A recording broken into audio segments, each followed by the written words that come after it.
On this episode of the CyberWatch podcast, Microsoft is up, out, and in the bullseye. Process and software vulnerabilities create opportunities for threat actors to reach hundreds of thousands of targets, and patching drivers remains a strong defense against attacks until it isn't.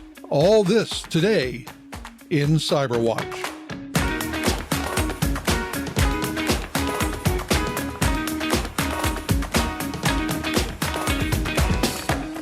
Hello, and welcome to the CyberWatch podcast for the week of December 1st, 2024. This is your weekly roundup of the top cybersecurity news and analysis curated by the analysts at Access Point Consulting. I'm your host, Curtis Franklin. Let's get to the news.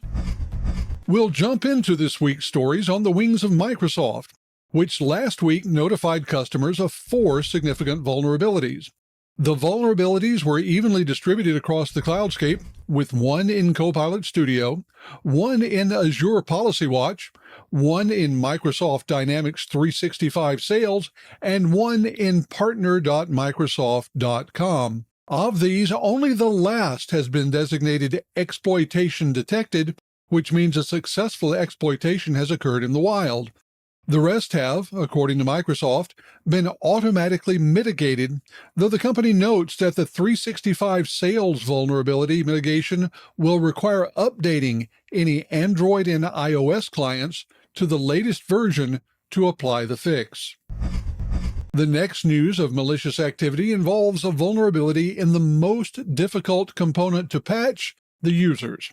A Phishing-as-a-Service toolkit called Rockstar2FA has been used to steal Microsoft 365 account credentials through an adversary in the middle campaign that steals user credentials, passwords, and even multi-factor authentication tokens from users. Email campaigns in the latest campaign leveraged diverse initial access vectors, including URLs, QR codes, and file attachments embedded within messages sent from compromised accounts or spamming tools. The emails are disguised as messages ranging from file-sharing notifications to requests for e-signatures. The messages come from trusted sites, including legitimate services like Atlassian Confluence, Google Docs Viewer, Live Agent, and Microsoft OneDrive, OneNote, and Dynamics 365 Customer Voice. Rockstar2FA is a phishing kit advertised via services like ICQ, Telegram, and Mail.ru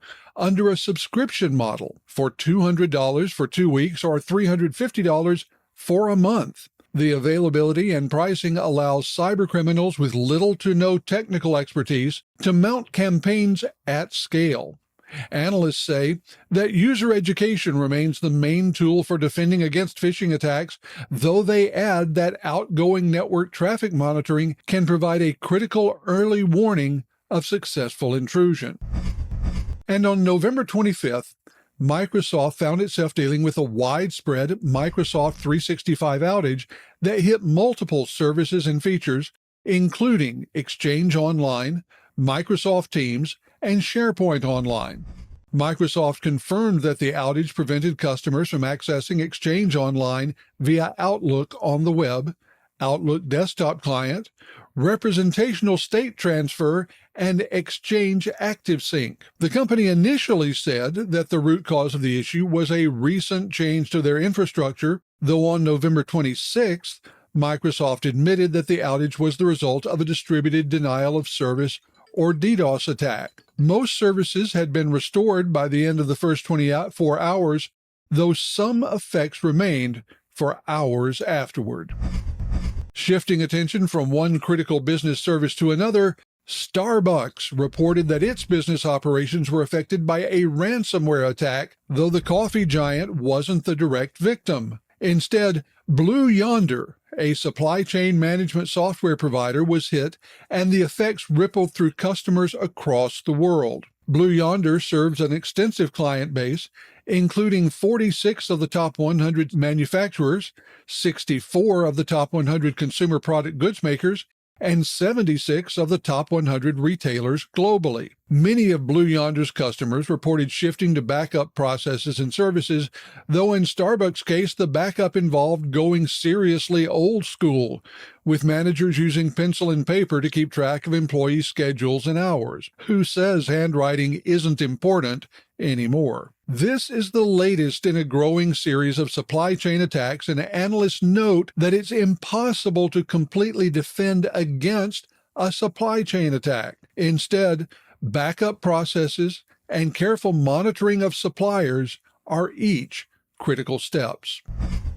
While not precisely supply chain, two plugins for popular content management system WordPress are definitely showing the meaning of third-party risk, as they provide a route for exploits that can give an attacker control of a website. Clean Talk's spam protection anti-spam firewall plugin is advertised as a universal anti-spam plugin that blocks spam comments, registrations, surveys, and more. While it does that, two vulnerabilities concerning an authorization bypass issue could allow a malicious actor to install and activate arbitrary plugins that then allow for complete site control. Users of the plugin are advised to ensure that their sites are updated to the latest patch version to safeguard against potential threats. The same rigorous update process is recommended for all plugins and add-ons for the hugely popular and hugely sprawling WordPress ecosystem.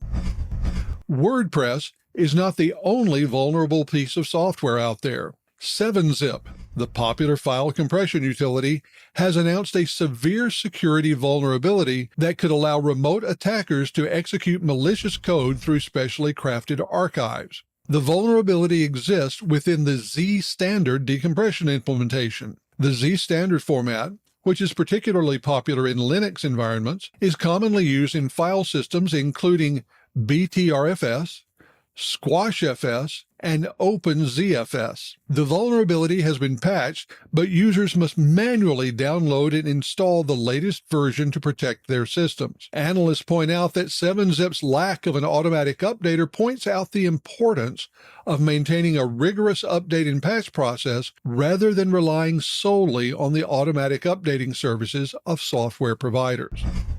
Now, just as malicious actors found a way to exploit defensive software in the WordPress ecosystem, malicious actors have exploited URL rewriting, an email protection technique, for criminal purposes. Normally, URL rewriting is used to send links embedded in email messages to an intermediate server that checks them for malicious websites and software before displaying them for a user. The malicious technique starts with a business email compromise that allows the attacker to understand the chain of redirects in the protection scheme. Armed with this knowledge, an attacker can redirect the redirects, sending victims to malicious sites containing phishing content and malware. Analysts say that dynamic URL analysis is a technique that can help protect against this attack, along with user training and advanced website protections. Finally, there are attacks involving specific devices and operating systems.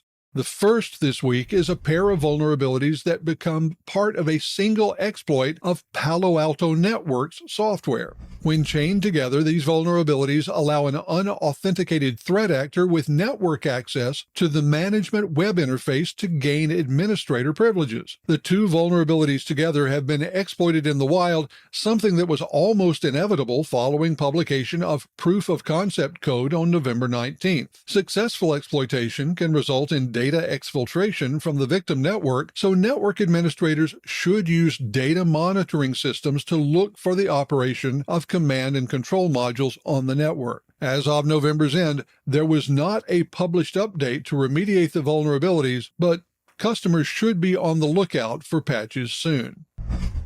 In this week's winner of the Evil Super Genius Name category, a persistent threat actor called Scarcruft has upped their use of Rockrat malware, a versatile remote access Trojan targeting Windows, macOS, and Android systems. This leverages legitimate cloud services like pCloud and Yandex for stealthy command and control operations. The group employs a range of tactics, techniques, and procedures to compromise targets. The TTPs include phishing, spear phishing, watering hole attacks, and vulnerability exploitation. Once Scarcroft gains initial access, they leverage their tools and techniques to maintain persistence, escalate privileges, and deploy additional payloads, as their primary objectives include espionage, data theft, and disruption of critical infrastructure. Rockrat malware is distributed through two primary methods, DrocLink and DrocDoc, where DrocLink facilitates the spread of Rockrat by exploiting vulnerabilities in systems, while DrocDoc leverages malicious macros embedded in document files. Analysts say that to protect against this threat, organizations should educate employees about phishing tactics, implement advanced email phishing filtering solutions, deploy comprehensive endpoint security, and ensure all systems are regularly updated and patched. Additionally, network segmentation, data encryption, and a well-developed incident response plan are crucial measures to prevent and mitigate the impact of Rockrat. And finally this week, we often talk about the importance of updating drivers and other software to patch vulnerabilities. But what if attackers didn't need your vulnerabilities? What if they brought their own? That's what happens in a new malicious campaign that leverages a technique called Bring Your Own Vulnerable Driver, that's BYOVD, to disarm security protections and ultimately gain access to the infected system. The attack drops a legitimate Avast anti-rootkit driver and then manipulates it to carry out its destructive agenda. The starting point of the attack is an executable file that drops the legitimate Avast anti-rootkit driver, which is subsequently registered as a service using service control. Once the driver is up and running, the malware gains kernel-level access to the system, allowing it to terminate a total of 142 processes, including those related to security software that could otherwise raise an alarm. The exact initial access vector used to drop the malware is currently not clear, and it's also not known how widespread these attacks are and who precisely are the primary targets. What is known is that new stringent firewall rules may be the best defense against this attack, especially when they involve checking hashes of legitimate drivers against hashes of software that wants to be installed on the system. Stay tuned, though, as new protections and defenses are developed for this rather nasty attack vector.